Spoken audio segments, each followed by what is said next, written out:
Assalamualaikum warahmatullahi wabarakatuh. Hai adik-adik, apa kabar kalian? Semoga dalam keadaan sehat walafiat ya. Nah, pada pertemuan kali ini kita sudah masuk pada aplikasi matriks dalam kehidupan sehari-hari. Nah, bagaimana aplikasi matriks dalam kehidupan sehari-hari? Simak penjelasan Ibu berikut ya. Oke, tujuan pembelajaran kita untuk kali ini masih sama dengan tujuan pembelajaran pada pertemuan-pertemuan kemarin untuk matriks ya. Nah, tapi pada kali ini kita memfokuskan pada menyelesaikan masalah kontekstual yang berkaitan dengan matriks dan operasinya.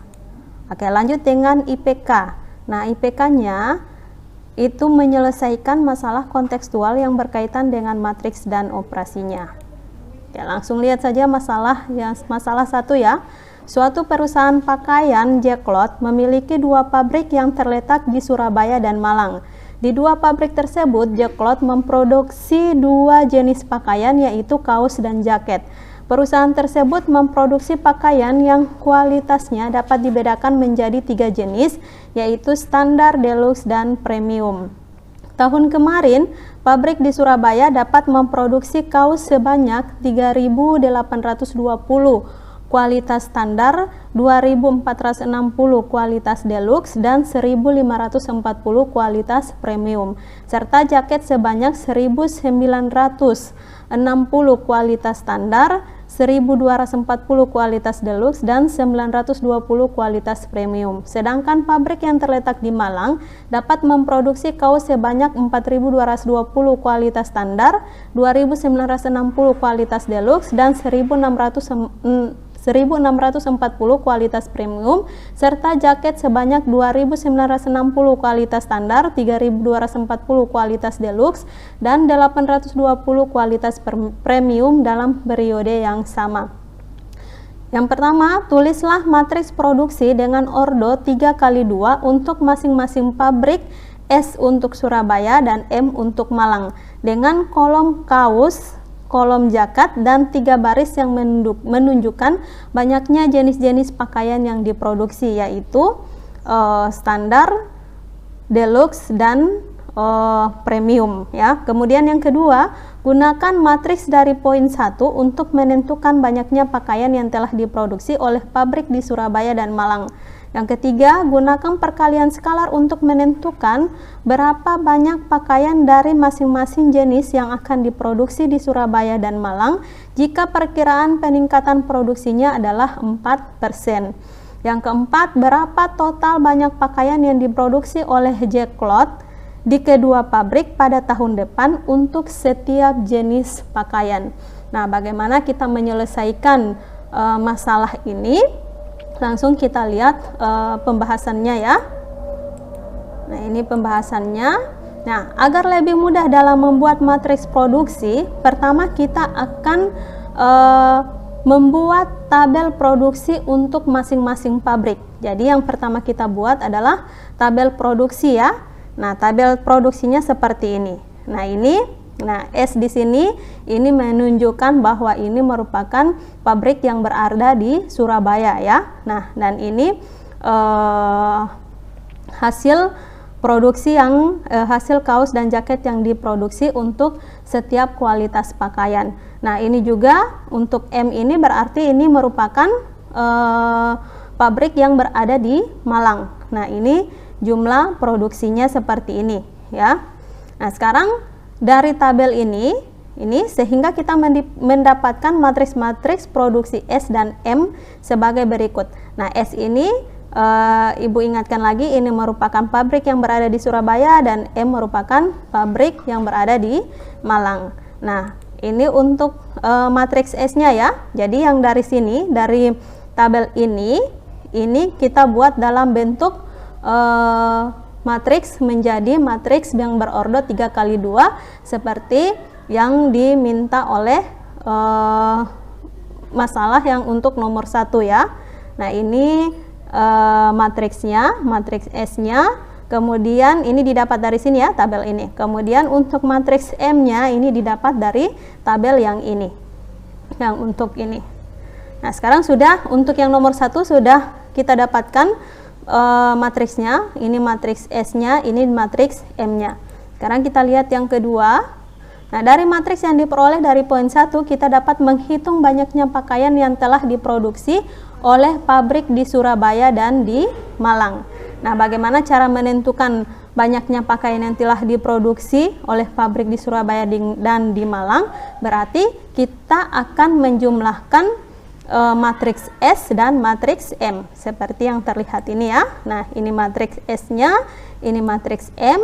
Nah, kita jumlahkan. Nah, cara menjumlahkan seperti pada pertemuan kemarin, menjumlahkan dua matriks itu dilakukan dengan menjumlahkan elemen-elemen yang seletak. Nah, hasilnya akan seperti ini. Jadi, ini 3.820 ditambah 4.220, itu hasilnya 8.040. Yang berikut ini 1.960 ditambah 2.960 menghasilkan 4.920. Berikut pada baris kedua, ini 2.460 ditambahkan 2.960 menghasilkan 5.420. 1.240 ditambah 3.240 itu hasilnya 4.480. 1.540 ditambah 1.640 menghasilkan 3.180. Kemudian 920 tambah 820 menghasilkan 1740. Nah, kalau sudah selesai dijumlahkan matriks S dan matriks M, kita akan menentukan banyaknya kaos yang telah diproduksi. Ingat ya, pada hasil ini kita lihat kolom yang pertama ini menunjukkan banyaknya kaos. Sedangkan pada kolom yang kedua itu menunjukkan banyaknya jaket ya. Nah, bagaimana cara menentukan kaos yang telah diproduksi? Tinggal kita jumlahkan saja semua elemen-elemen yang ada pada kolom pertama pada matriks hasil penjumlahan yang ada di sini ya. Nah, langsung saja kita lihat. Nah, ini ya. Ini dijumlahkan. Nah, ini jadi 8.040 tambah 5.420 tambah 3.180 yang ini ya. Itu hasilnya adalah 16.640. Jadi ini untuk semua kualitas ya, kualitas pakaian, kualitas kaos ya, baik itu deluxe, premium maupun standar ya. Kemudian banyaknya jaket yang sudah diproduksi itu, nah ini dilihat pada kolom yang kedua ya. Jadi semua elemen-elemen yang ada pada kolom kedua ini dijumlahkan. Nah, ini seperti ini ya.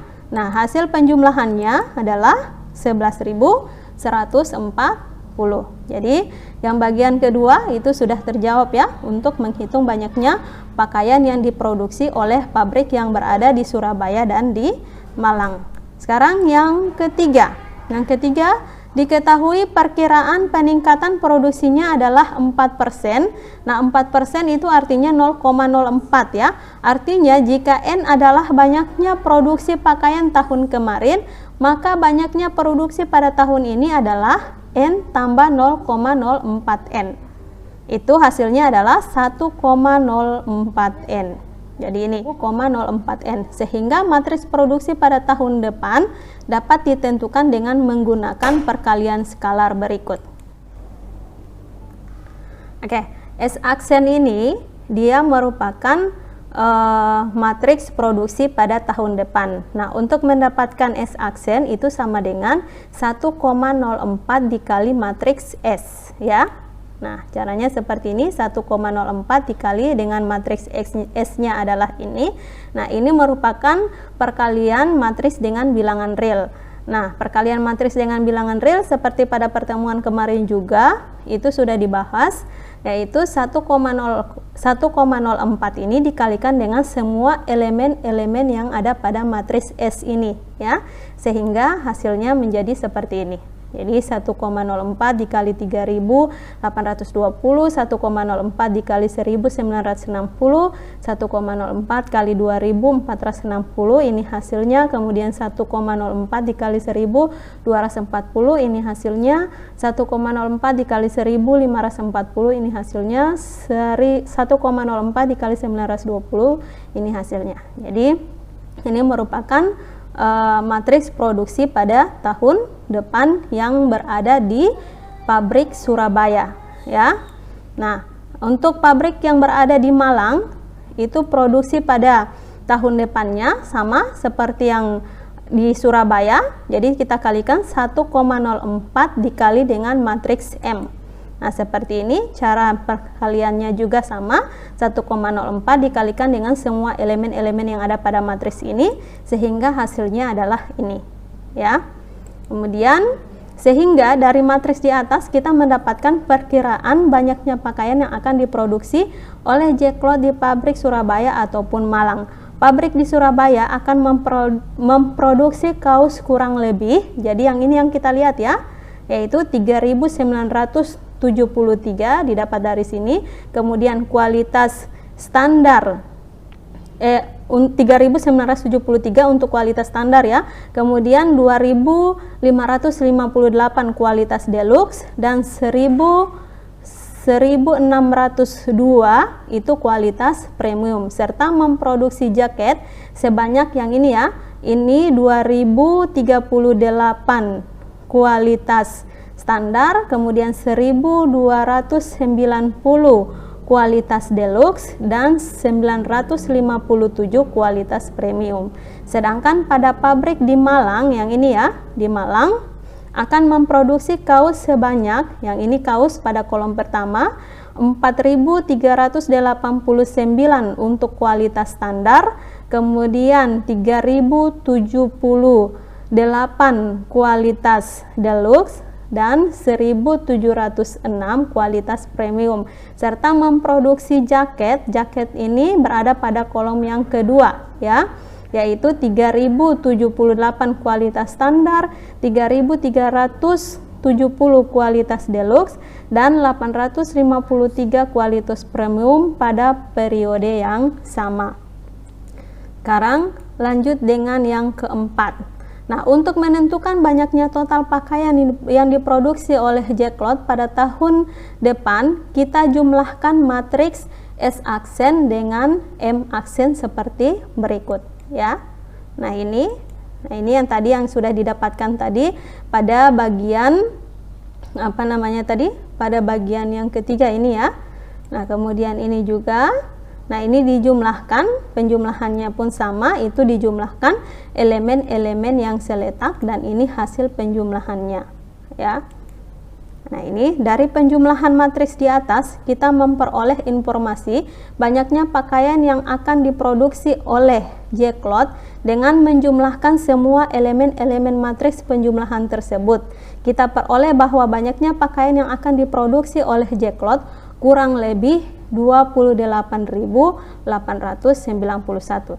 Jadi 28.891 ini itu didapat dari menjumlahkan semua elemen-elemen yang ada pada matriks ini.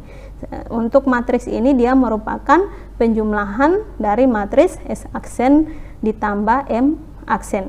Jadi yang 28.891 ini itu didapat dari hasil menjumlahkan semua elemen-elemen yang ada pada matriks ini, yaitu 8.361,6 ditambah 5.116,8 ditambah 5.636,8 ditambah 4.659,2 ditambah 3.307,2 ditambah 1.809,6 itu menghasilkan 28.891 ya. Nah, jadi itu pembahasan untuk masalah yang pertama. Oke, lanjut. Nah, ini masuk masalah yang ketiga. Nah, kenapa masuk pada masalah yang ketiga? Nah, untuk masalah yang kedua, adik-adik lihat saja di LKPD yang Ibu sudah bagikan di Google Classroom. Nah, untuk masalah yang kedua itu adik-adik tinggal melengkapi saja karena di situ sudah ada cara-cara menyelesaikan. Nah, untuk yang masalah yang kedua itu hampir cara menyelesaikannya hampir sama dengan masalah 1 ya. Nah, sekarang lanjut masalah 3. Klasik FM melakukan acara amal yang dapat diikuti oleh pendengar setianya ataupun umum. Sebagai pendengar setia radio tersebut, Rangga memutuskan akan menyumbangkan sejumlah uang berdasarkan komposer musik favoritnya untuk 3 hari ke depan. Setiap kali musik favoritnya mengudara, dia akan menyumbangkan 30.000 untuk setiap lagunya Mozart, Rp25.000 untuk setiap lagunya Beethoven, dan Rp20.000 untuk setiap lagunya Vivaldi. Informasi ini disajikan oleh tabel 3.1. Banyaknya lagu yang dia dengar dari masing-masing komposer disajikan pada tabel 3.2. Hitunglah hasil kali DC dan interpretasikan apa yang dipresentasikan oleh masing-masing elemennya. Jadi ini ya. Jadi ini untuk tabel 3.1. Nah, ini C-nya ini menandakan lagu favorit ya, yang yang mengudara pada hari Senin, Selasa, dan Rabu. Kemudian tabel 3.2 itu besar sumbangan yang disumbangkan oleh Rangga untuk setiap komposer ya. Nah, bagaimana cara menyelesaikan ini? Langsung lihat saja pembahasannya. Nah, ini tabel dari tabel 3.1 dan tabel 3.2 ini ya. Ini matriks C-nya didapat tadi dari tabel 3.1, kemudian matriks D ini tabel 3.2. Nah, sehingga matriks perkalian DC dapat ditentukan sebagai berikut. Nah, ini DC, ini matriks D-nya ini, kemudian dikali matriks C yang ini. Nah, cara perkalian matriks seperti pada pertemuan kemarin ya. Pada pertemuan kemarin yaitu jumlah dari hasil perkalian elemen-elemen yang ada pada baris dan kolom seperti ini. Jadi baris pertama kali kolom pertama. Nah, ini hasilnya ini 30.000 kali 4 tambah 25.000 dikali 3 tambah 20.000 kali 2. Kemudian baris ini dikali dengan kolom yang kedua. Jadi 30.000 dikali 3 tambah 25.000 dikali 2 tambah 20.000 dikali 3. Oke, sekarang baris ini dikali kolom yang ketiga. 30.000 dikali 5 tambah 25.000 kali 4 tambah 20.000 kali 3. Nah, ini ya. Nah, kalau sudah seperti ini tinggal diselesaikan. Nah, 30.000 kali 4 tambah 25.000 kali 3 tambah 20.000 kali 2, ini 120.000 tambah 75.000 tambah 40.000. Kemudian 30.000 kali 3 tambah 25.000 kali 2 tambah 20.000 kali 3, hasilnya ini ya. Kemudian 30.000 kali 5 tambah 25.000 kali 4 tambah 20.000 kali 3, ini hasilnya. Nah, ini tinggal dijumlahkan. 120.000 tambah 75.000 tambah 40.000, hasilnya adalah 235.000. 90.000 tambah 50.000 tambah 60.000, hasilnya adalah 200.000. 150.000 tambah 100.000 tambah 60.000, itu hasilnya 310.000. Oke, sekarang kita lihat interpretasi dari hasil perkalian ini ya.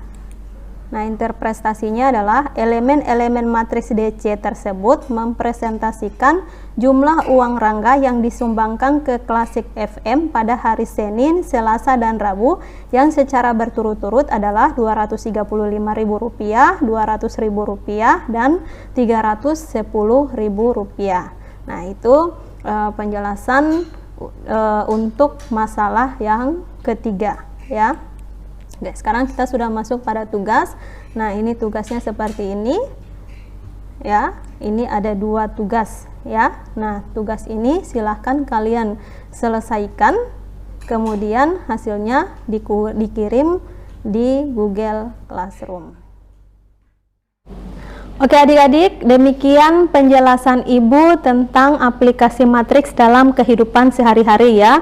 Nah, semoga penjelasan Ibu tadi itu bisa adik-adik pahami ya, dan bisa membantu adik-adik belajar dari rumah. Tetap semangat. Demikian, wassalamualaikum warahmatullahi wabarakatuh.